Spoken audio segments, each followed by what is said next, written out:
Assalamualaikum warahmatullahi wabarakatuh. Kami dari kelompok 10 ingin mempresentasikan tentang OMPI atau Organisasi Manajemen Perusahaan Industri pada Perekonomian Jepang. Sebelumnya, perkenalkan anggota kelompok kami. Yang pertama ada saya Kuntari, lalu ada Raihan, ada Wiranti, dan juga ada Yuli. Selanjutnya, introduction-nya itu Jepang dikenal sebagai salah satu kekuatan ekonomi terbesar dan berkembang pesat sejak pemulihan pasca Perang Dunia Kedua menjadi negara industri terkemuka. Dalam konteks global yang semakin kompetitif, Jepang perlu terus beradaptasi dan berinovasi. Kebijakan ekonomi yang adaptif dan responsif terhadap perubahan pasar, serta penekanan pada penelitian dan pengembangan menjadi sangat penting untuk menjaga posisi Jepang sebagai pemain utama dalam perekonomian dunia. Next. Di sini ada beberapa yang akan kita bahas. Yang pertama itu ada studi kasus ekonomi makro, lalu ada analisis SWOT fokus di IRP, lalu ada implementasi IRP-nya, lalu ada rekomendasi berbasis IRP. Selanjutnya, selanjutnya ada studi kasus ekonomi makro. Pangsa pasar ERP di Jepang didominasi oleh SAP dan Oracle. Namun, lebih dari separuh pangsa pasar, yaitu 59%, menggunakan sistem ERP dari nama yang lebih kecil atau perangkat lunak yang dikembangkan di dalam negeri, terutama di sektor UMKM. Tren ini disebabkan oleh kurangnya sumber daya untuk berinvestasi dalam sistem ERP berskala besar. Dan perusahaan kecil mungkin memiliki kebutuhan dan preferensi yang berbeda dibandingkan dengan perusahaan besar. Selain itu, perusahaan Jepang lebih menyukai ERP yang sangat dapat disesuaikan, yang dapat mengikuti praktik bisnis spesifik mereka dan memerlukan fleksibilitas lebih dari standarisasi. Penggunaan ERP yang terbatas ini mencerminkan resistensi terhadap adopsi penuh praktik standar yang dipromosikan oleh sistem ERP barat. Oke, selanjutnya akan dijelaskan oleh teman saya yaitu Ranti. Baik, saya akan melanjutkan materi analisis SWOT fokus ERP. Di sini ada analisis SWOT terhadap ekonomi Jepang dengan fokus pada implementasi ERP, mempertimbangkan kekuatan historis Jepang dalam manufaktur dan inovasi serta tantangan yang dihadapinya saat ini. Di sini ada strength atau kekuatan, yaitu mendeskripsikan fokus pada kualitas, basis manufaktur yang kuat, komitmen terhadap inovasi, serta keterampilan teknis. Kemudian selanjutnya ada weakness atau kelemahan, yaitu mendeskripsikan perubahan budaya, ketergantungan pada vendor asing, penuaan penduduk. Kemudian selanjutnya di sini ada opportunities atau peluang, yaitu mendeskripsikan industri 4.0, globalisasi, startup teknologi. Kemudian threats atau ancaman, yaitu di sini mendeskripsikan persaingan global, fluktuasi mata uang, serta resiko keamanan cyber. Berikutnya yaitu implementasi ERP. Implementasi Enterprise Resource Planning atau ERP di berbagai perusahaan Jepang yang memberikan dampak terhadap perekonomian nasional. Penerapan Enterprise Resource Planning atau ERP di Jepang telah berkembang pesat sejak diperkenalkan pada tahun 1990-an. Perusahaan-perusahaan Jepang semakin menyadari pentingnya sistem ERP untuk meningkatkan efisiensi dan efektivitas operasional melalui standarisasi proses bisnis. Meskipun tingkat adopsi ERP terus meningkat, tidak semua perusahaan berhasil mencapai tujuan tersebut. Beberapa di antaranya mengalami kesulitan dalam implementasi. Faktor-faktor seperti kebijakan implementasi yang tepat dan strategi kustomisasi memainkan peran krusial dalam menentukan keberhasilan ERP. Baik, selanjutnya di sini kita akan membahas analisis SWOT, yaitu kuesioner dan hasilnya. Yang pertama di sini ada IFAS, yaitu faktor internal.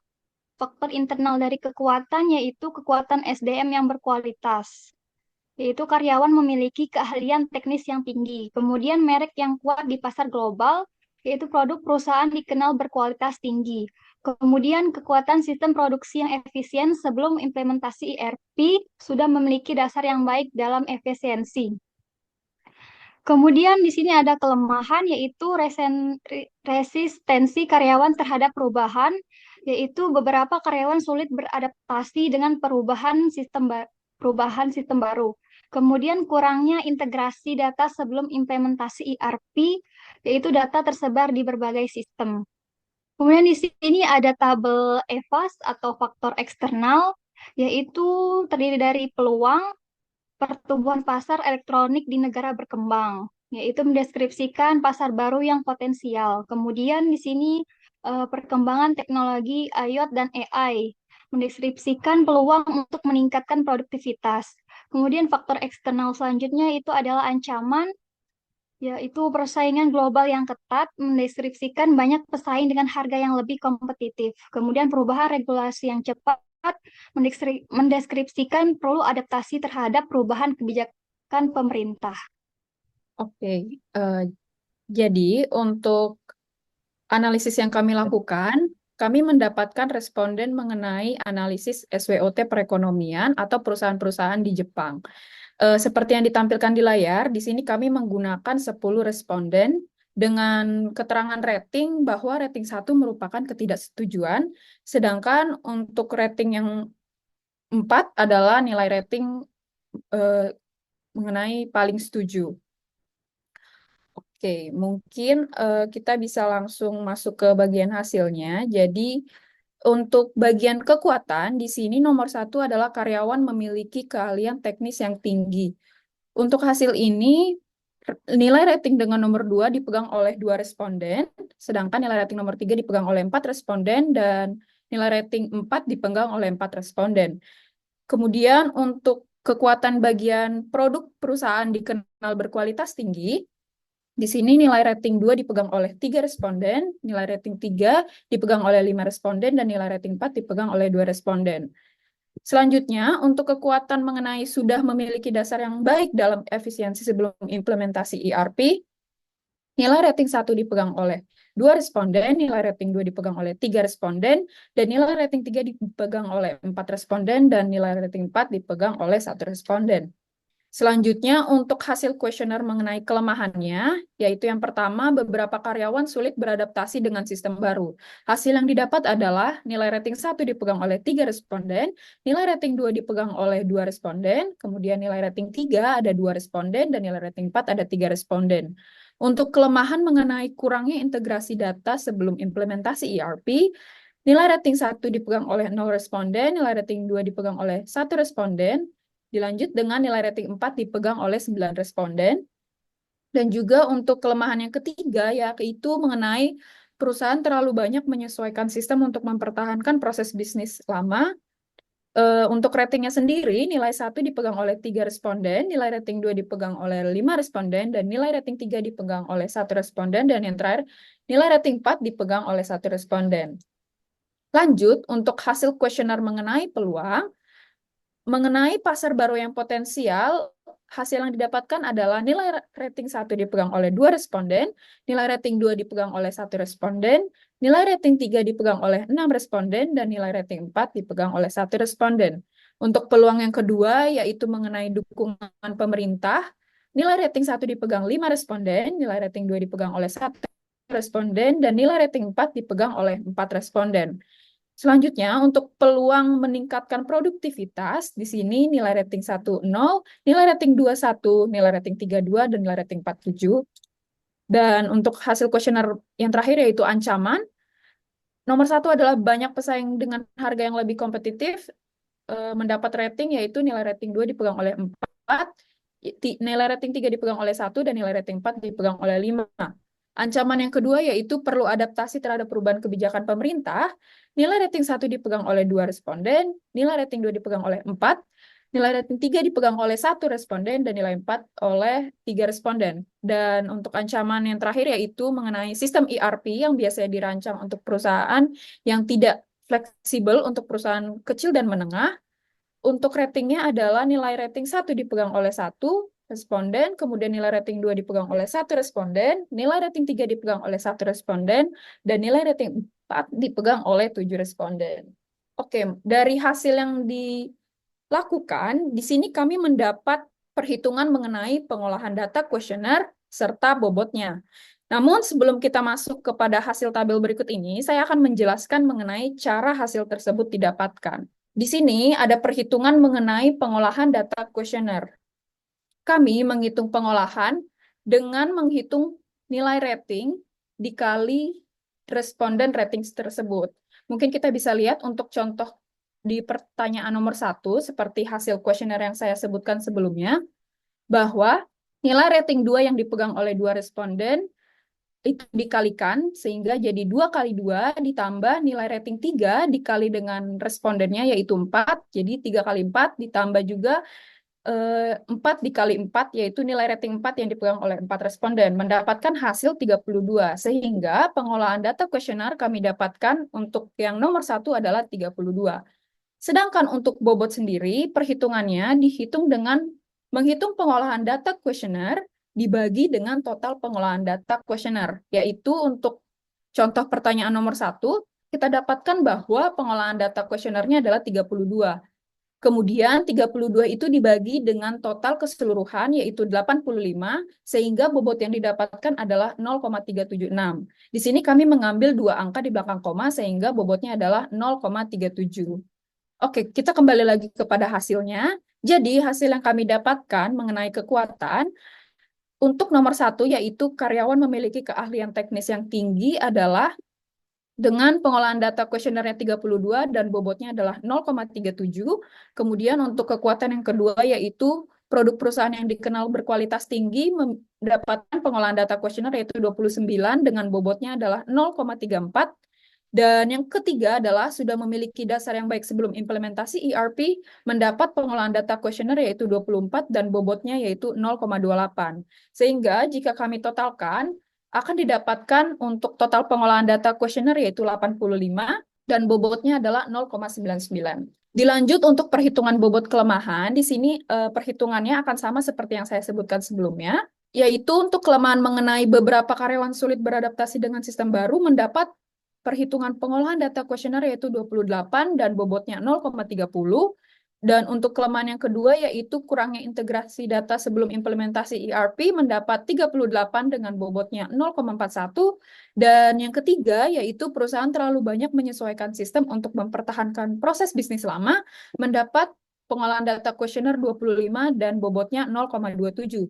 Dengan total keseluruhan kelemahan didapatkan bahwa pengolahan data kuesionernya adalah 91 dan bobotnya adalah 0,98.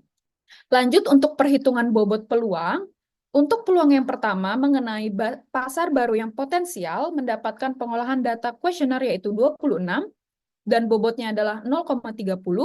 Kemudian juga untuk dukungan pemerintah terhadap adopsi di perusahaan mendapatkan 23 untuk pengolahan data kuesionernya dan bobotnya adalah 0,27. Dan yang terakhir adalah peluang untuk meningkatkan produktivitas mendapatkan pengolahan data kuesioner 36 dengan bobotnya 0,42. Sehingga jika kami totalkan mengenai peluangnya itu didapatkan untuk pengolahan data kuesioner yaitu 85 dan bobotnya yang 0,90. Dan yang terakhir mengenai perhitungan bobot ancaman, kami dapatkan untuk ancaman yang pertama yaitu banyaknya pesaing dengan harga kompetitif mendapatkan nilai pengolahan data kuesioner yaitu 31 dengan bobotnya 0,34.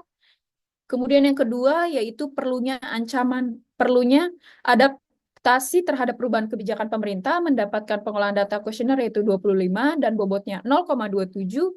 Dan ancaman yang terakhir mengenai sistem ERP yang biasanya dirancang untuk perusahaan besar yang tidak cukup fleksibel untuk perusahaan kecil dan menengah mendapat pengolahan data kuesioner 34 dengan bobotnya 0,37. Sehingga total ancaman yang kami dapatkan adalah 90 untuk pengolahan data kuesioner dan 0,98 untuk bobot. Lanjut untuk materi ini akan dijelaskan oleh rekan saya, Raihan. Baik, oke. Untuk perhitungan matrik IFAS kekuatan, di sini kita sudah memiliki bobot yang sudah kita dapatkan sebelumnya. Untuk menentukan rating, kan di sini dia nilai responden keseluruhan itu hanyalah 10 orang. Jadi dari 10 orang kita ini bagi dengan korespondensi, bagi dengan pengolahan data kuesioner. Jadi 10 dibagi 32 dapatnya 3 komaan. Tapi karena di sini kita mau menentukan nilai asli, nilai sempurnanya, maka kita ambil saja angka 3.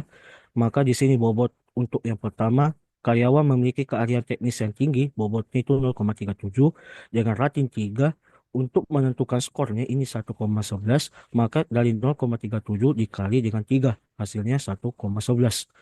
Nah, kekuatan nomor 2 itu produk produk perusahaan dikenal berkualitas tinggi dengan bobot 0,34 dengan rating 3, maka dengan memiliki skor 1,02.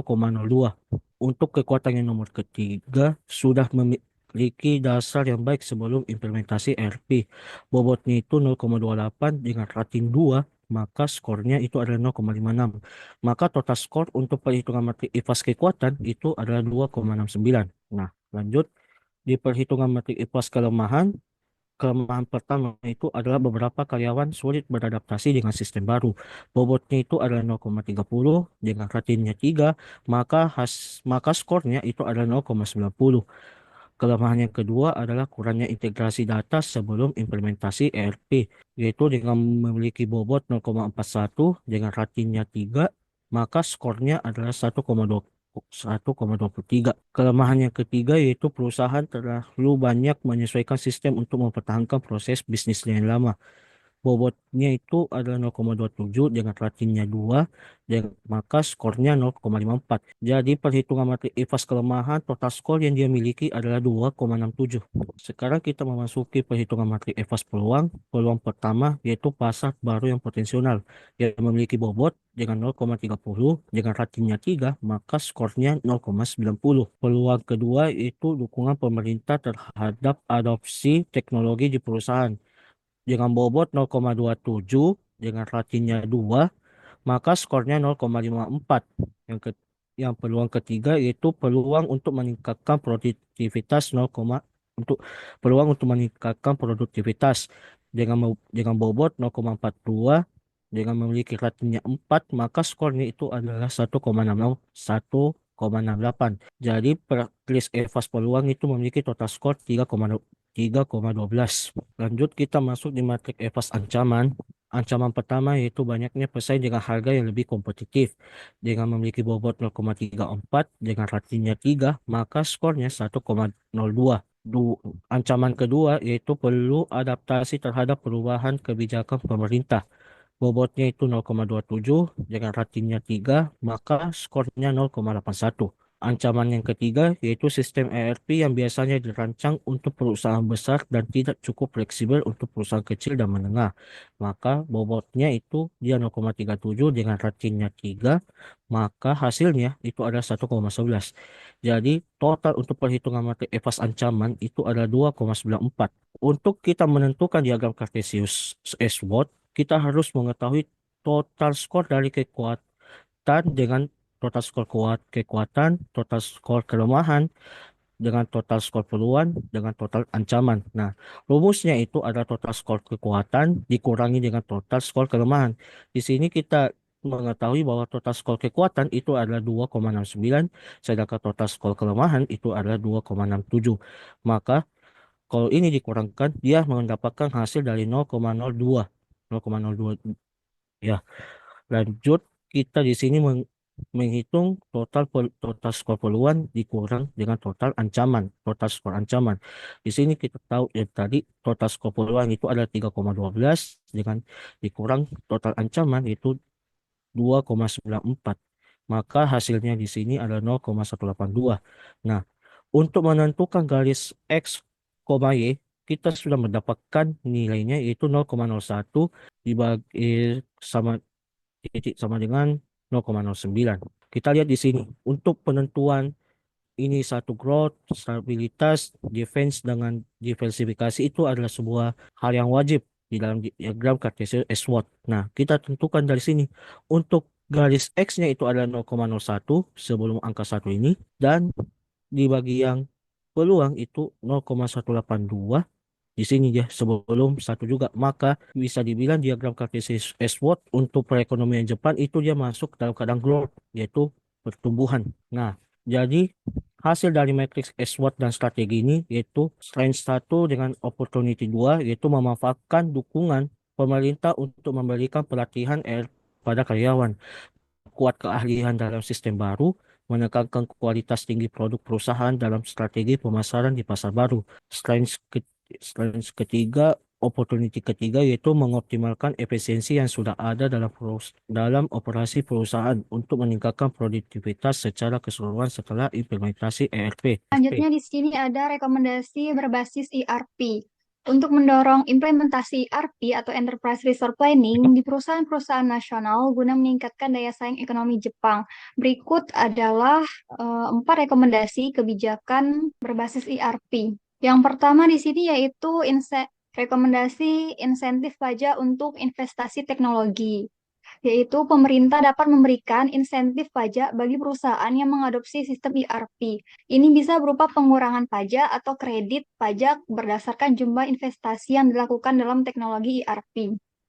Kemudian rekomendasi yang kedua yaitu program pelatihan dan pendidikan. Dengan mengembangkan program pelatihan dan pendidikan untuk karyawan dan manajer di berbagai industri mengenai manfaat serta penggunaan sistem ERP. Ini bisa dilakukan melalui kerjasama dengan universitas dan lembaga pelatihan. Kemudian selanjutnya yaitu fasilitasi akses pembiayaan dengan menyediakan skema pembiayaan yang lebih mudah diakses bagi perusahaan yang ingin mengimplementasikan ERP seperti pinjaman dengan bunga rendah atau dukungan dari lembaga keuangan. Kemudian rekomendasi selanjutnya yaitu solusi ERP modular untuk UKM. Solusi ini memungkinkan UKM untuk mengadopsi teknologi secara bertahap, dimulai dengan modul dasar seperti manajemen data dan dashboard visual, yang kemudian dapat dikembangkan sesuai dengan kebutuhan bisnis mereka. Baik, selanjutnya saya akan menyerahkan kepada moderator, yaitu Tari. Kesimpulan dari penjelasan materi kami yaitu Jepang sebagai salah satu kekuatan ekonomi terbesar di dunia, terus beradaptasi dengan perubahan global dan tantangan baru yang muncul. Melalui kebijakannya strategis, inovasi teknologi, dan penguatan sumber daya manusia, Jepang menunjukkan komitmennya untuk mempertahankan daya saing di tengah dinamika perekonomian global. Penerapan sistem yang efisien seperti ERP serta fokus pada pengembangan industri berteknologi tinggi menjadi langkah penting dalam mempertahankan pertumbuhan ekonomi yang berkelanjutan. Dengan dukungan dari pemerintah, sektor swasta, dan masyarakat, Jepang dapat terus berinovasi dan bertransformasi untuk menghadapi tantangan masa depan. Baik, sekian penjelasan materi OMPI Perekonomian Jepang dari kami. Kurang lebihnya mohon dimaafkan. Terima kasih. Wassalamualaikum warahmatullahi wabarakatuh.